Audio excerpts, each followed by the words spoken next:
আসসালামু আলাইকুম। আজকে দুপুরের রান্না আপনাদের সাথে শেয়ার করতে যাচ্ছি। রান্নাটা একদম দেশি স্বাদের। বরবটি দিয়ে কাতলা মাছ আর কাতলা মাছ ভুনা। সকালবেলায় বাজারে গিয়ে একদম টাটকা তাজা কাতলা মাছ কিনে নিয়ে এলাম। তারপর সবকিছু প্রসেসিং করে আমার নিত্যদিনের কাজ আমি চলে গেলাম কিচেনে রান্না করতে।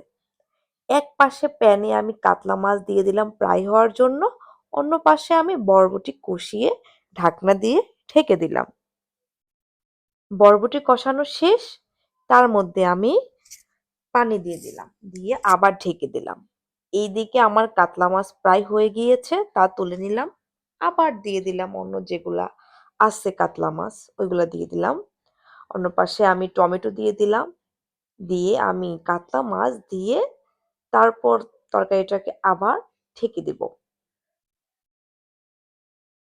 অন্য প্যানে আমি তেল গরম করে তার মধ্যে পেঁয়াজ কুচি দিয়ে দিলাম, দিয়ে আমি টমেটো দিয়ে দিলাম। ভাই, আমি কিন্তু টমেটো লাভার। আমার ভাই ১২ মাস টমেটো, ধনিয়া পাতা।